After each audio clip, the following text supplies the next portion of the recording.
Hati dan antusias, silakan. Hati dan antusias. Saya akan mengikuti acara pada hari ini. Dari awal sampai akhir. Mempraktekkan semua yang diperoleh. Dan membagikan manfaatnya kepada orang lain. Sudah berjanji. Oke ya? Baik. Kita akan masuk. Perkenalkan. Ya.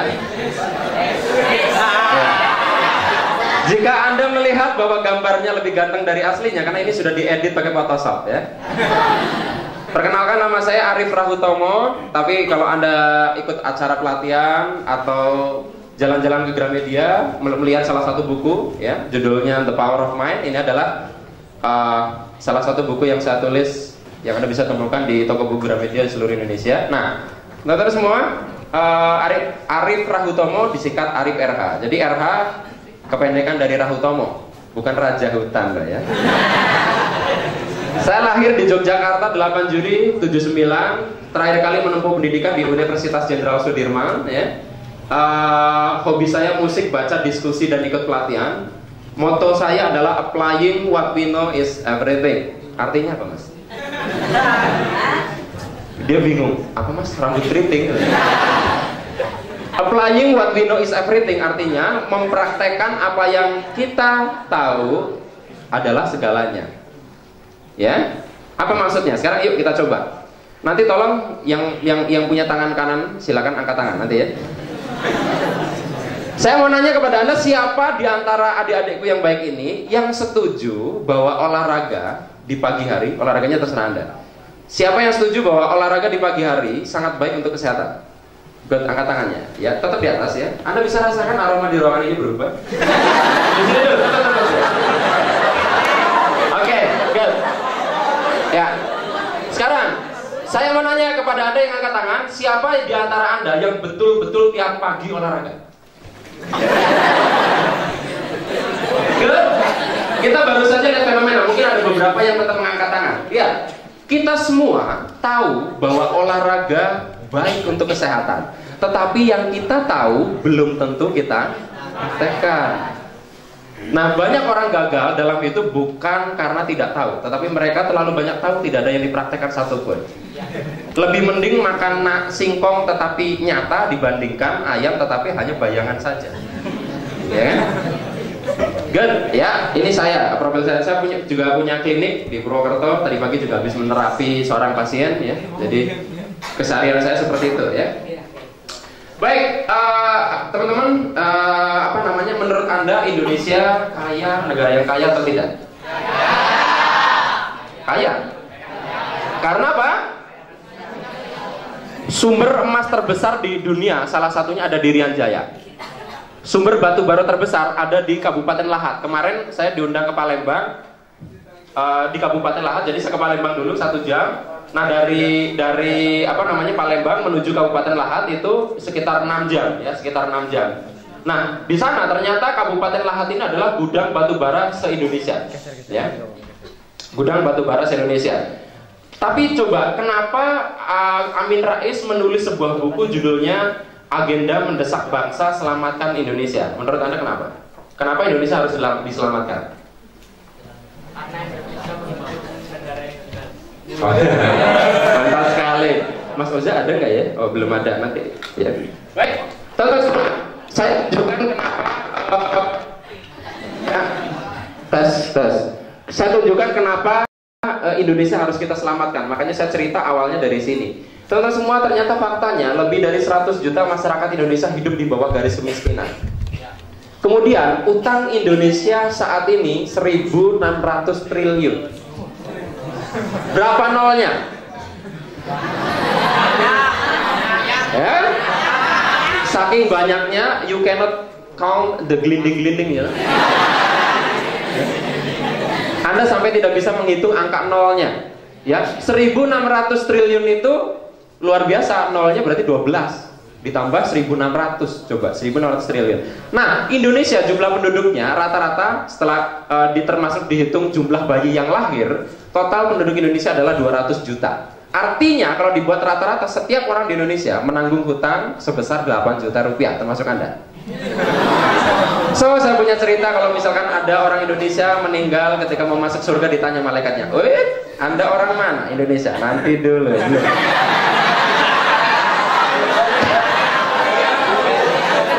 Ya.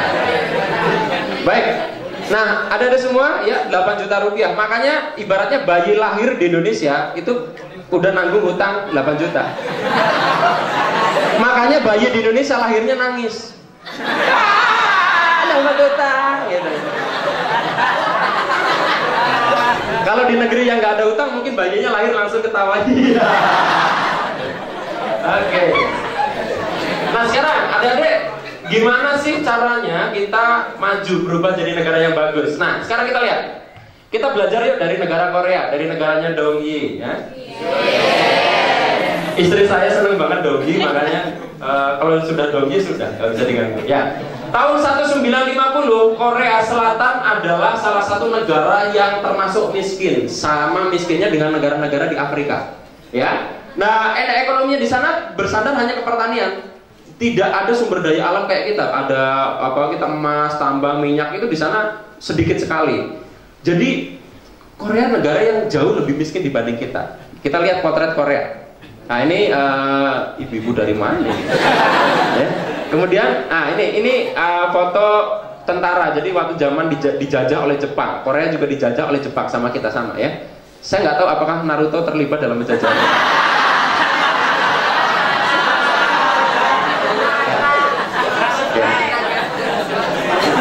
Saya tadinya sudah SMS sama Orochimaru, belum datang ya. Oke. Ya, baik. Nah, ini potret Korea. Nah, teman-teman bisa lihat sekarang Korea seperti apa. Kita lihat hebatnya, kita belajar dari negara Korea. Teman-teman semua, dalam 40 tahun, dalam 4 dekade Korea Selatan berubah cepat dari negara termiskin menjadi salah satu negara paling kaya dengan nilai ekonomi triliunan dolar. Bayangkan, triliunan dolar. And again, you cannot count the gelinding-gelinding. Ya kan?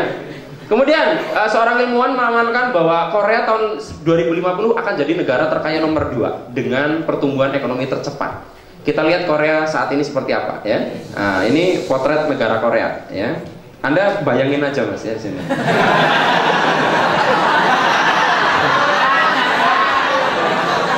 Tidak apa-apa. Kalau Anda penasaran, Anda bawa flash disk, bisa di copy nanti filenya ya. Baik ya.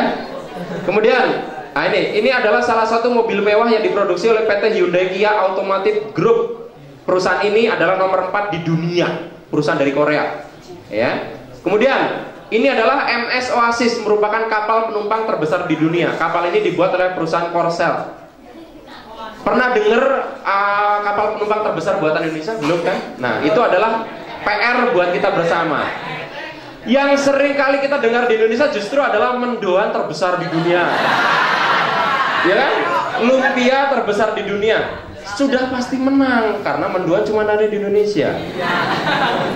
Buat apa sih kita? Saya pikir apa nggak ada yang lain sih kita bikin rekor ya. Nah, jadi teman-teman semua ini dia. Nah, saya penasaran sebenarnya apa sih yang membuat negara Korea itu maju. Ternyata teman-teman semua ada 2 kunci. Yang pertama adalah cinta produk dalam negeri. Jadi orang Korea ini sangat cinta produk dalam negeri. Jadi kalau di sana Anda cari produksi luar negeri untuk kebutuhan sehari-hari agak susah. Semuanya cinta produk dalam negeri. Apa hubungannya dengan kebangkitan bangsa? Uangnya itu muter-muter di dalam negara. Kalau Anda beli produk luar negeri, uangnya kemana? Ya ke luar negeri. Nah, kadang-kadang masyarakat kita masih sangat bangga ketika pakai produk luar negeri. Lihat nih, pakaian saya dari Amerika, celana saya dari Afrika, dari kulit macan. Ya? Sambil pamer nih, lihat bau pipis macan. Ya? Jadi teman-teman semua, yuk cinta produk dalam negeri. Ya, contohnya cintai mendoan, cintai apalagi kalau Purbalingga apa? Apa? Buntil. Oke, good. Sip. Jangan sampai nasibnya kayak tempe. Tempe itu kan asli Indonesia, hak patentnya diambil Jepang. Lagu Rasa Sayangnya diambil Malaysia. Apa yang terjadi dengan negara kita kok sampai diambilin semua? Nanti pulau diambil satu-satu, tinggal apa nanti kita? Ya, tanam semua. Pertahankan alun-alun Purbalingga. Merdeka. Sebentar lagi lah Agustusan. Baik, ya. Nah yang kedua, yang namanya orang kaya ini memiliki karakter positif. Mungkin sebagian dari Anda bingung, karakter si apa, Kak? Oke, begini. Karakter itu contohnya etos kerja tinggi, disiplin, gigih, total dalam bekerja. Orang Korea biasa bekerja 14-18 jam. Soalnya tuh pekerja keras semuanya. Saya punya teman yang pernah beberapa waktu di sana, sekitar 3 bulan. Dia bilang, kalau kamu malas di Korea, mati. Di Indonesia ini saking suburnya kayu dilempar jadi tanaman. Kan ada bukan lautan hanya kolam susu. Kan ada sebuah gambaran bahwa negeri kita sangat subur. Makanya kita dijajah oleh banyak negara saking suburnya. Tapi kita kalau di Korea males gali kubur. Benar? Ya. Sama aja gini deh, kalau Anda di sini minum aqua nggak habis segini bisa dibuang. Anda di Arab nggak berani kayak gitu. Ya kan? Kalau dibuang onta yang minum. Nah sekarang yuk Korea karakter. Nah sekarang tema kita hari ini adalah installing positive habit ya. Bagi adik-adik yang duduk capean, Anda nanti kalau pegel bisa berdiri sebentar kemudian duduk lagi. Saya bebasan yang penting nyaman. Nah begini, installing positive habit artinya menginstal kebiasaan-kebiasaan yang positif ya. Tapi jangan tiduran deh ya. Baik, saya akan cerita 3 kebiasaan, mudah-mudahan waktunya nyampe ya. Yang penting waktunya nyampe. Oke, yang pertama, teman semua, saya mau cerita dulu kenapa kok gambarnya ember ya. Jangan sampai ada yang ngomong karena Mas Arif seperti ember. Ada yang tahu kenapa gambarnya ember? Oke, saya kasih contoh. Karena begini, yuk saya kasih contoh, misalkan namanya siapa? Rega. Kok kayak lagunya Maggie Z? Reganya. Oke ya. Oke. Misal Dek Rega dengan saya hujan-hujanan 1 jam di situ. Ya, 1 jam. Dia bawa gelas segede gini, saya bawa ember segede gajah. Ya. Kita hujan-hujanan 1 jam. Setelah 1 jam hujan berhenti. Dek Rega protes sama Tuhan. Tuhan, engkau tidak adil. Loh, kenapa? Karena saya dengan Mas Arif sama-sama hujan-hujanan 1 jam. Tetapi kenapa Mas Arif diberikan air 1 ember besar, sedangkan saya dikasih air 1 gelas kecil? Yang salah siapa? Karena dia bawa wadah yang kecil. Tuhan selalu ngasih banyak, tetapi kita yang wadahnya sedikit. Jadi mulai hari ini jangan salahkan. Kenapa ya kok dia pinter nilainya bagus, saya tidak? Tuhan selalu kasih kesempatan yang sama. Sebagaimana udara di ruangan ini semuanya gratis kan? Ada menarik segini? Ada menarik?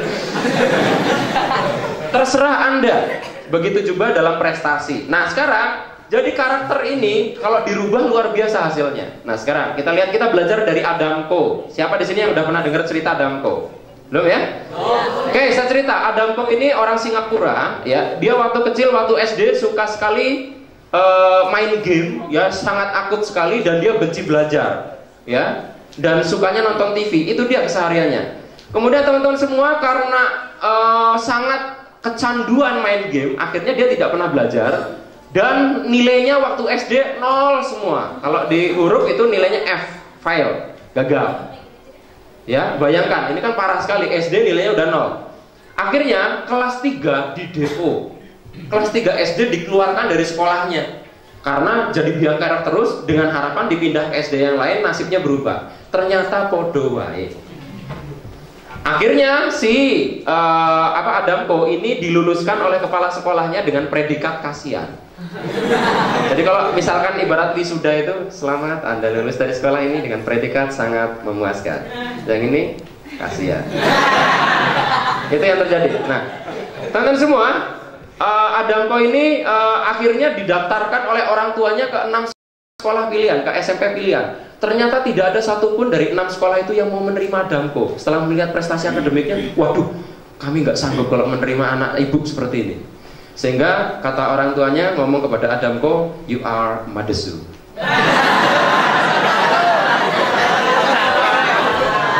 Tahu Madesu? Nah, masa depan suram. Nah, teman-teman semua ya. Tetapi dilalah ada sekolahan yang baru.